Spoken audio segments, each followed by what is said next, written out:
Hey everybody, Aaron Rift here from NoDQ.com to talk about the greatest WWE title reigns in history.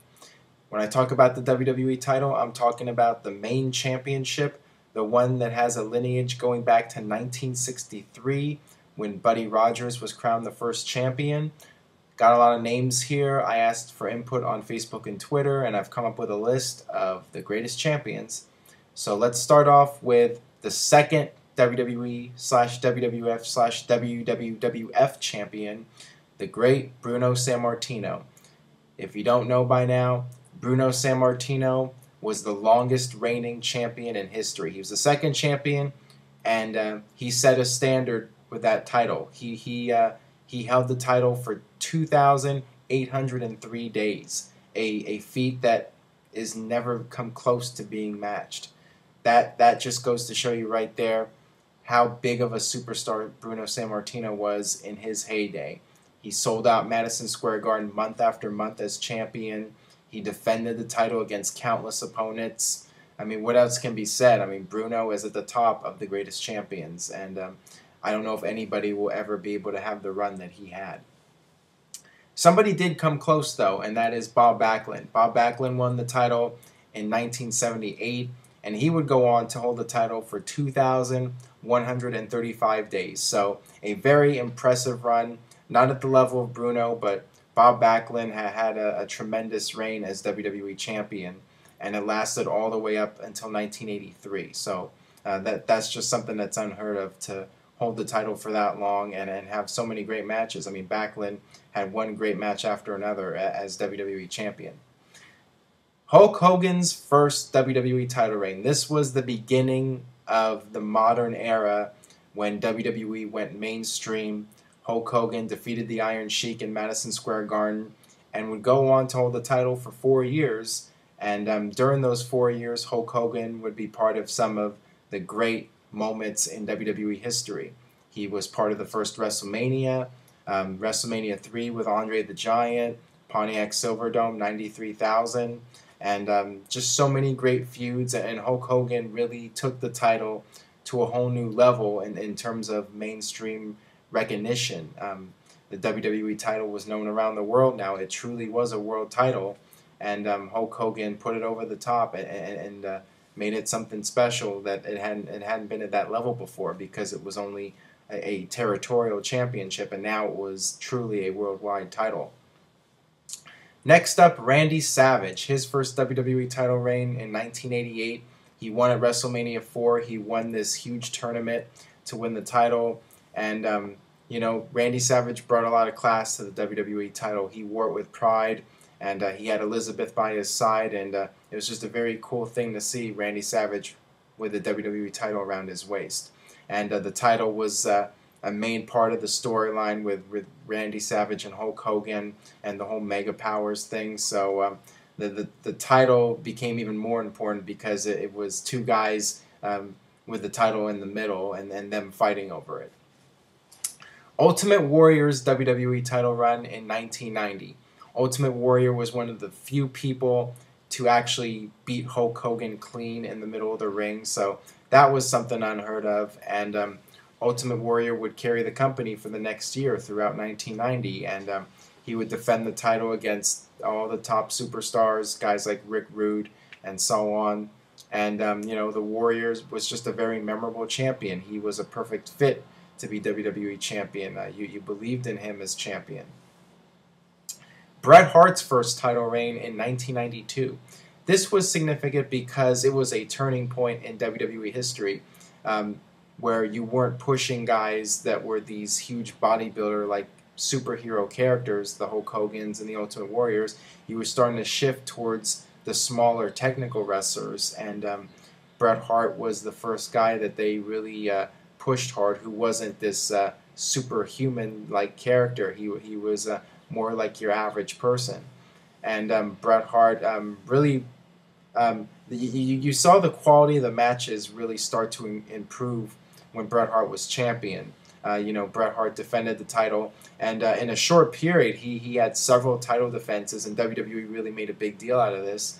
In like a 2-month span, he defended the title on numerous occasions. He had the match with Shawn Michaels at Survivor Series that year, and the WWE title matches started to be the matches to watch. And before that, the IC title would be the workhorse title, where all the best matches on the show would be the IC title match. But now, the WWE title matches were the matches you were looking forward to the most because you knew you were going to get a great match with Bret Hart involved. Big Daddy Cool Diesel's reign as WWE Champion. Now this reign gets a lot of mixed reviews. It was one of the worst drawing.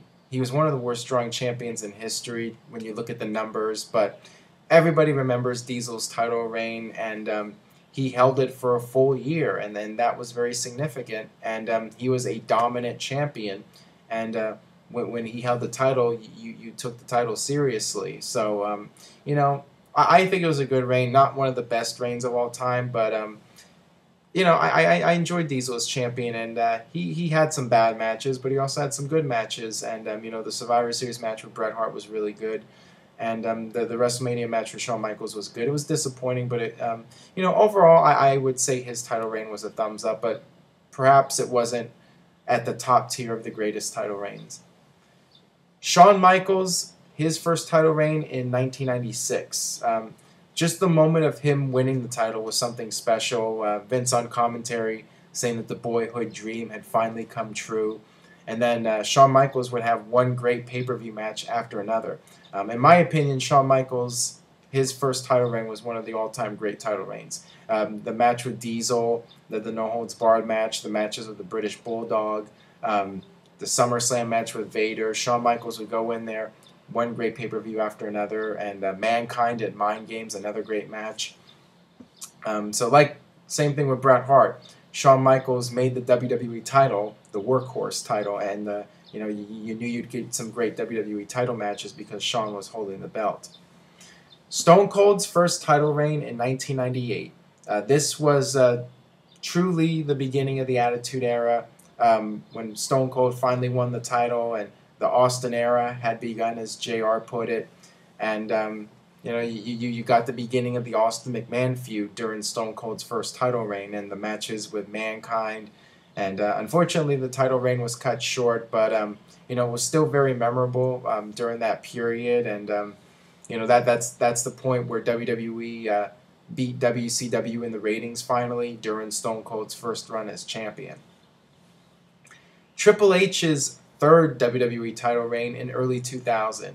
He beat the Big Show on the first Raw of 2000, and he would go on to have a tremendous feud with Mick Foley, the Royal Rumble match, and then the Hell in a Cell match, and then Triple H would be successful at holding the title after WrestleMania. So this was a very memorable title reign, and Triple H would start becoming the dominant champion during this run. Chris Jericho winning the undisputed title in 2001. Chris Jericho came into Vengeance in December 2001 as the world champion, and he won the WWE title. And, this is a moment he still brags about to this day, and rightfully so. It was extremely memorable, and he successfully defended the title against The Rock at the Royal Rumble, and then he defended it against Steve Austin successfully at No Way Out. And then he went on to WrestleMania in the main event as champion. And yes, he did lose, but he had several pay-per-views there where he was the champion, and he was the focal point of the company. JBL's title reign in 2004. Like Diesel, I don't think it was one of the great title runs, and it certainly wasn't one of the biggest box office successes. And the quality of the matches weren't that great, but JBL held the title for almost a year, and this is during a period when the title was flip-flopping around a lot. And JBL, he was a good champion. He held the title with pride, and he was, I think that took him to the next level. And, the guy had been loyal to the company for so many years. And, I do think it was a good title run. I don't think it was one of the best, but definitely one of the better ones. John Cena's first WWE title reign in 2005. This was very significant. This was the beginning of the John Cena era, and he held the title for almost a year. He held it from WrestleMania until New Year's Resolution, so it was a long title run. He introduced the spinner belt during this period, and he came up with the phrase "the champ is here." So many of John Cena's trademarks and parts of his character were developed during his first run as WWE champion, and he had a lot of great matches too with guys like Chris Jericho and Kurt Angle. So I mean, it was a very very good run from John Cena, his first time as WWE champion. And John Cena would have multiple great title runs, and his other great title run, in my opinion, was his third time as WWE champion in 2006. He would hold the title for 380 days, and he only lost the title because he got injured. So if he wasn't injured, who knows how long he would have been champion. But he was dominating WWE during that period. Randy Orton in 2007. After John Cena got hurt, Randy Orton won the title at No Mercy, and the age of Orton had begun. And Randy Orton was a very dominant champion. He had several successful title defenses. He beat Jeff Hardy at the Royal Rumble, and he was successful at WrestleMania. He defended the title and left WrestleMania as champion. So that was significant. And then he finally lost the title at Backlash. But he had a very solid run as champion and was one of the great heel champions in recent WWE history. And now the title reign that most current fans would consider to be at the top tier of the greatest title runs. CM Punk, his 434-day reign as WWE champion.